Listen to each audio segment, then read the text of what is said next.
Alors, nous allons voir le cas de Jonas, du livre de Jonas. Le livre de Jonas est un livre, effectivement, du prophète du Nord, qui se présente comme un récit merveilleux, fantastique, et qui est même, dans l'exégèse biblique, on pense même que ça a été rédigé par Dieu. Bien sûr, Dieu n'écrit pas de ses propres mains. Mais pourquoi on le dit? Mais parce que dans le récit de Jonas, Dieu déjà montre comment sera le devenir de son fils qu'il enverra, qui fera 3 jours après sa mort, ensuite qui va ressusciter donc de mort au 3e jour pour proclamer sa victoire sur la mort. Et justement, nous allons voir comment Jonas, sauvé par Dieu dans le ventre d'un poisson, va faire 3 jours et ensuite va être craché par le poisson. Et ça augure déjà de ce que sera évidemment la victoire de Jésus sur la croix et la victoire sur la mort. Et d'autre part aussi, ce qui est très important, dans Jonas, qui a été fait 1000 ans avant l'arrivée de Jésus, vous allez voir que Dieu donne les prémices de ce que sera l'alliance qui sera proclamée avec Jésus, son Fils. Donc, ça concerne donc un prophète, bien sûr. Le cheminement du prophète au service de l'Éternel, Jonas le montre très bien, comme nous allons le décortiquer. C'est un enseignement qui prophétise, qui montre comment un peuple à qui Dieu a affecté un prophète peut travailler et quelles sont les difficultés auxquelles il peut être confronté. Il peut être difficile effectivement d'avoir des conversions, mais en même temps, il y a aussi un risque de découragement tel que nous allons le voir, notamment pour le cas de Jonas. Il va l'exprimer à 3 reprises et Dieu, dans sa grandeur, va toujours venir en aide. Donc c'est l'histoire d'un prophète rebelle. Rebelle pourquoi? Mais par rapport à la réponse de la non-conversion du peuple quand il commençait à prophétiser et le fait qu'il dit à Dieu non.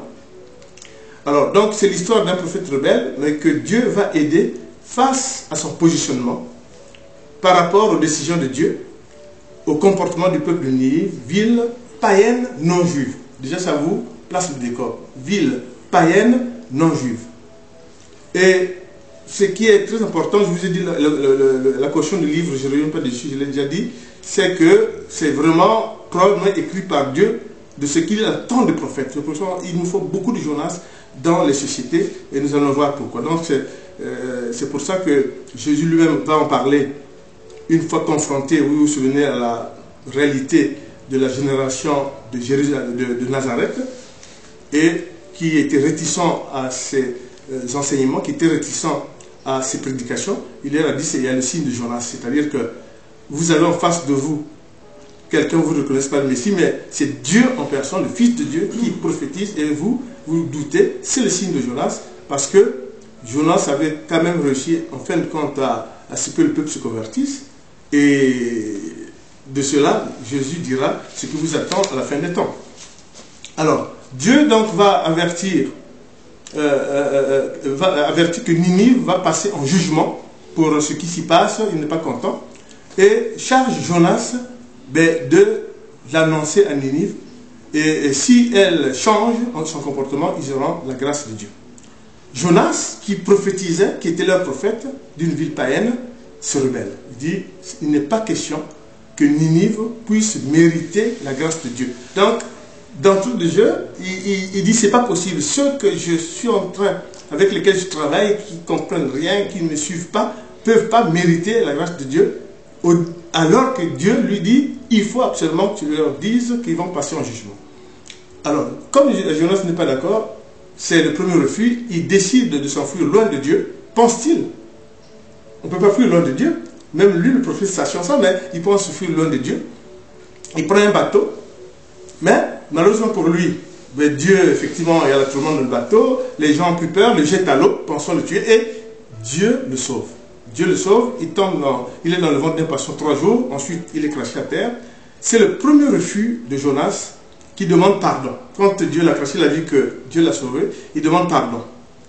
Donc, Jonas est découragé et déprimé parce qu'il estime que Dieu ne suit pas ce que lui, il disait à Dieu, que ce peuple ne mérite pas la grâce. Lui, il dit le peuple ne mérite pas la grâce. Dieu dit le contraire et Dieu est clément, calme, il va le persuader. C'est très important pour les serviteurs de Dieu, quelquefois qu'ils se découragent très vite. Donc, il est donc découragé, déprimé à l'idée de cette grâce divine qui pourrait être accordée à Ninive. Voilà, donc d'où ces refus d'actes divers. Finalement, Jonas accepte d'annoncer la décision de jugement à la ville par Dieu. Il dit que vous allez passer en jugement si vous ne changez pas. Sa surprise est d'autant plus importante que, il est surpris. Ninive, contre toute attente, se convertit. Le roi jubile, le peuple danse. Jonas n'en revient pas. Et c'est le deuxième refus. Il dit c'est pas possible. Hein, c'est pas possible. C'est pas possible que Dieu puisse surseoir les menaces qu'il a faites sur Ninive, parce que pour Jonas, c'est pas possible. Donc, deuxième refus, il se rebelle, il est furieux. Il est furieux. Donc, ce qui est sûr, c'est quoi? C'est que les gens de Ninive ont changé de comportement. Ils doivent prendre ça en compte. Dieu vient à la rescousse. Dieu vient à la rescousse pour constater l'état de dépression et d'excitation de son serviteur Jonas.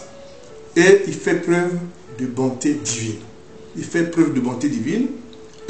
Dieu fait en sorte qu'il puisse se reposer, cette fois-ci, sous un ombrage qui l'apaise, qui fait qu'à l'ombre, il est content. Mais il n'a pas encore accompli la mission de Dieu.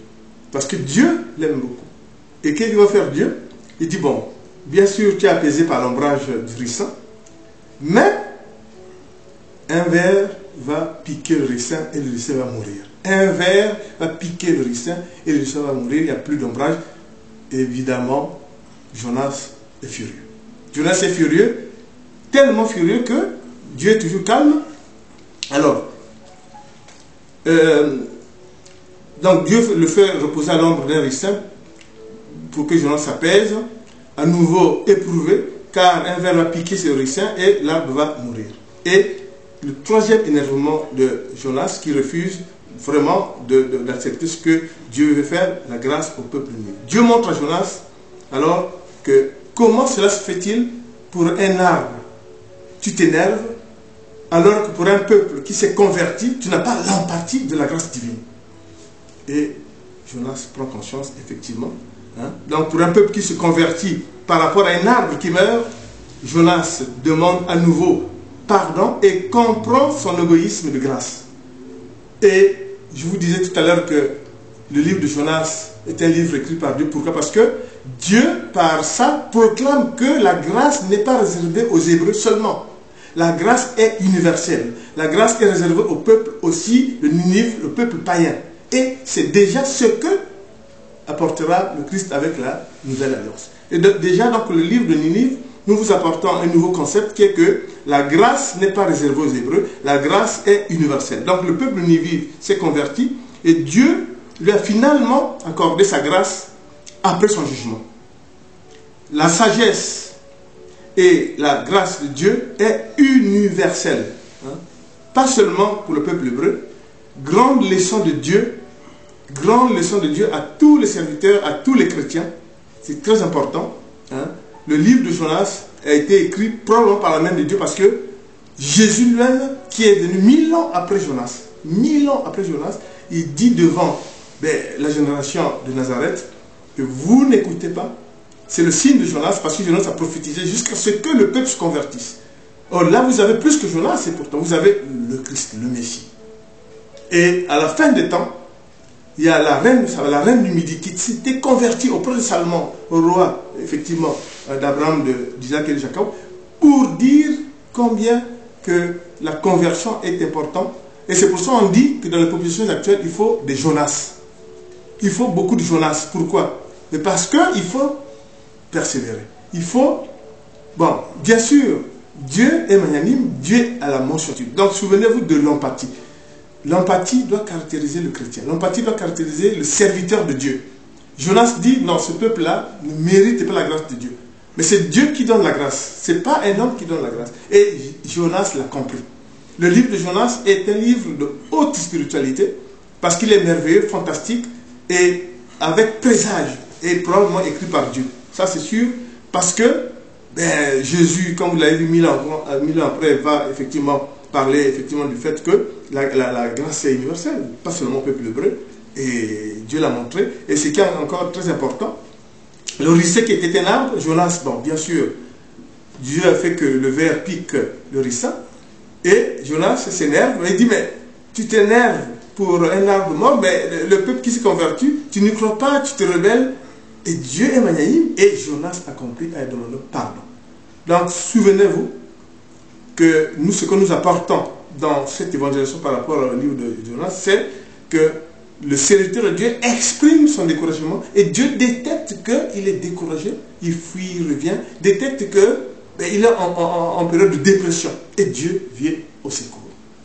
Et ce qu'il faut retenir, c'est que Jonas a reconnu effectivement qu'il s'est mal comporté, qu'il a mal compris le Seigneur, puisqu'il lui rend grâce, et il montre, même si vous allez lire le livre de Jonas, qu'il conclut en disant, priez et demandez. Si vous n'exprimez pas votre demande, Dieu ne fera rien. C'est très important. Amen. Amen. Et c'est pour ça que nous allons faire un certain nombre de lectures. Je vais faire la première lecture, c'est le livre de Jonas, chapitre 3, verset 5-10. Les habitants de Ninive crurent à Dieu. Ils proclamèrent un jeûne et s'habillèrent de sacs, depuis les plus grands jusqu'aux plus petits. Dieu vit ce qu'ils faisaient, il vit qu'ils renonçaient à leur mauvaise conduite, alors Dieu regretta le mal dont il les avait menacés et ne le fit pas. Et la servante va lire Jonas 4, versets 1, 3 et 4. Je lis la parole de Dieu, Jonas 4, versets 1, 3 et 4. Verset 1. Jonas le prit très mal et fut irrité. Verset 3. Maintenant, Éternel, prends-moi dans la vie, car mourir vaut mieux pour moi que vivre. Verset 4. L'Éternel répondit, fais-tu du bien de t'irriter? Amen. Amen. Voilà. Voilà comment Dieu est tellement de bonté. Et je vais lire Jonas 4, versets 9 à 10, pour que vous compreniez mieux ce que nous venons de dire sur le livre de Jonas, deuxième lecture. Dieu dit à Jonas, fais-tu du bien de t'irriter à cause de la plante, l'orissa? Il répondit, je fais bien de m'irriter jusqu'à la mort. L'Éternel dit, tu as pitié de la plante qui ne t'a coûté aucune peine et tu n'as point fait pousser, qui est né une nuit et qui a disparu l'autre nuit. Donc pour lui dire que tu n'as pas d'empathie pour un peuple, comme je vous dis tout à l'heure, qui s'est converti. Mais Jonas, évidemment, a reconnu tout ça, puisque quand vous lisez le livre, ou bien qu'il est revenu, il est content de la grâce qui a été donnée. Ce que vous devez retenir, et je le dis une fois pour toutes, c'est que la grâce de Dieu n'est pas réservée au peuple heureux. La grâce de Dieu est universelle. Béni soit l'Éternel. Voilà.